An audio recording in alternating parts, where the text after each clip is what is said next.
And I'm going to show you how I made my template here for the TV tray tables everybody's buying.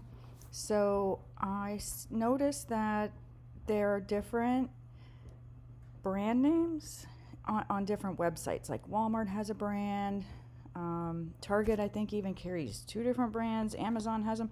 They all seem to be the exact same table. So what I did was I bought one from Target. It's just a black table. They sell them in packs of 4, and they also sell singles. So I bought both. I made the pack of 4, the 4 houses of Harry Potter, which was awesome. I have that in my dining room. And then I bought a single one, and I made a Santa one and sent that off to my nephew. But what I did was I laid it down flat on the ground. This is my basement. I have a workshop in my basement. And I took a picture from above. And then I brought the picture into my software, and I'm using Silhouette Studio Business Edition, which is the highest edition they make. It's a one-time upgrade fee. I would just go ahead and do it. I don't even remember. I've had it for about 8 years, and I remember starting out with the free version, and I did it as long as I could until I needed to upgrade, and I upgraded to the Designer Edition Plus because it had something to do with rhinestones. And then I wanted to make things and save them as PNGs and SVGs, so I went ahead and upgraded to the Business Edition. It took me a while to upgrade, but if you have the money, just go ahead and pay the one-time fee to upgrade all the way to Business, and then you have access to all the features. And it's a really good design software program. It was designed by GraphTech, who created the Silhouette Cameo craft cutter and sold it to Silhouette America. So GraphTech is a leader in the vinyl cutting industry, so I would go ahead and buy it. But anyway, I imported this picture into my Silhouette Studio software, and then I used my pen tool over here, or actually I think what I did was I used the rounded rectangle feature, and I just created a rounded rectangle over top of it. And I know it's hard to see, so you can go ahead and color it, but you can scale it to the same size.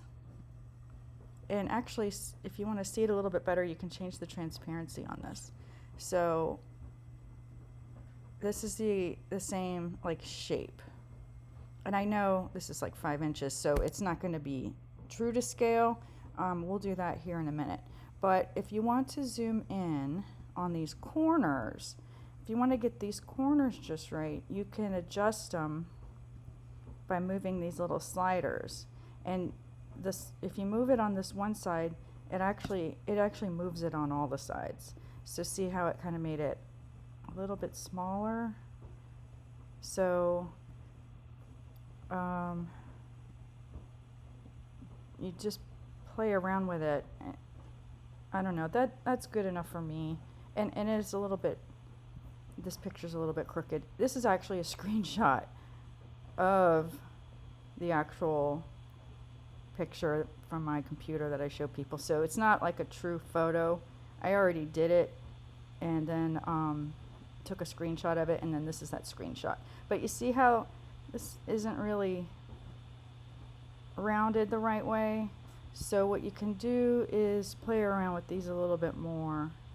Like, okay, so now I'm kind of getting away from it. It's more of like a corner. So there. But you want it, you don't want any overlap. You want it just slightly smaller because it'll lift. It needs to lie flat on the top, and it should not curve around. A lot of people are calling these wraps. This is not a wrap.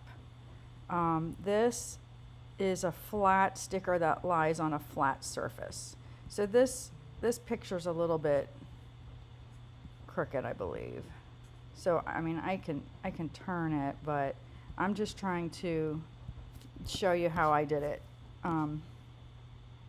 You just take a picture, you bring it in, you get the basic shape, and then once you do that, let me get to the center here. Then you measure it, and then you scale it, which means resize it, but you scale it with the proportions to the size. Like it tells you, I should have pulled up a screenshot of the website. It tells you exactly what size it is, but I noticed in the title of the listing, it says like 14 by 19. But then when you go to the description and the specifications, like you have to open up, like dig around on the website, on the listing, like on target.com or whatever, it tells you like 14.5 or 14.3. I'm going to delete this. This one that I made, that I use, that I know works, it's 14.3 by 18.8. It won't let me actually scale it to 8 or to 18.8. It's just 799. That's pretty much 8, 18.8. So that's what I use. So then here's another issue a lot of people are having. They're saying that it gets cropped off when they send it to CVS, or it's too big or whatever, because the image that you're using is not this exact same specification. So I'm going to go ahead and get this off my desktop. Wait, actually my downloads. I had Steven recolor one of his images to match a local hockey team and use their logo. So when I scale it up to the height I need, you can see it falls short. So what you can do a number of things. You can keep scaling, but then it'll crop some of this off. So here, let me put this in the behind. Object, arrange, send to back. I'm gonna select this little line if I can. Actually, let me select them. I'll select them both, and then I'll deselect the picture. Okay, so this is how I can tell where it is. The white artboard is where this whole image needs to be. And then this is the cut line. It's going to cut just inside it, because there's no printer on earth that'll print and cut exact on the line. You have to print with the bleed, which is what this is. It bleeds off the edge, the image, and then it cuts just inside. So you see how you cut the whole skate off if you do that? So some of the images have the art's like way inside the whole thing, and you can do that, but here you can't. Like, I don't really want to cut too much of this off, actually any of it, but I am going to cut some of it off. So you can also center it and then add a background fill. So let me do my regular rectangle, and let me turn this off. Okay, so my regular rectangle, I'm gonna add a background fill. You could, like, here it is black. This is, let me move it to the back. Object, arrange, send to back. Okay, so that doesn't really look that great. You can use your eyedropper tool. With this being selected, click on something, and then it will change the background color to match any color in here. I mean, I can choose the red, or I could just leave it white, but just depends on what you want. I will say, if you change it to the color, wait, let me go back here. If you change it to the color, I don't know why. Okay, let me go back to here. You still will see a little bit of difference. In the hair industry, my husband's a hairstylist, he calls it a demarcation line. But you will see a difference in color, even though it's the same color. I don't know why. It has something to do with the data in the image, the graphic file, read by the printer. I don't know. but just to give you a little bit of warning about that. Okay, so let's delete the background. Another thing you can do is, I know Steven's gonna kill me for saying this, because artists don't like for this to happen, and me as a printer who purchases art, I don't like to do this either, and I don't on a regular basis, but you can stretch it. Okay, usually it gets wonky, wobbly, warpy. It doesn't really look that bad here. I mean, it's a like a movement, fast kind of paced graphic, sports.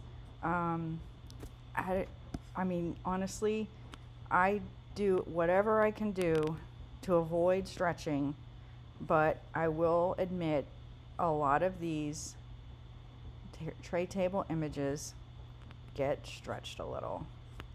This one pretty much had to be stretched the whole way because the art is really close to the edge, but some of the others I can crop some of it out and then stretch it a little. Like that's what you have to do to get your prints to print properly inside your cut line. And your cut line is important to size it right so it fits on your tray table. So then I just go to File, Save As, and then wherever you send it, like my printer takes a JPEG or an EPS or a PDF, and that's it. So save it in the format your printer needs it to be saved in, and then you're ready to go. I will say a PDF maintains the size properly. So when I file, save as a PDF, I have to actually bring it into Illustrator and apply a swatch color to the cut line so my printer reads it as a cut line and not to print it, and then goes back and cuts it. I have to save it as a PDF. And every time I do that, the size comes out true. If I save it as a JPEG and bring it in and do all that, and I bring it into my printer software, it's huge. So I have to edit the size. So PDF is pretty much the way to go. And it's kind of swings both ways. It kind of acts as a raster image, and it kind of also acts as a vector image. It actually is a cut file. So I don't know if I confused anybody. If you have any questions, you can reach out to me. My name is Tanya, and I'm at My Vinyl Cut. I'm going to write it right here.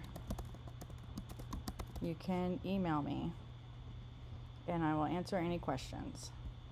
Okay? Have a great day.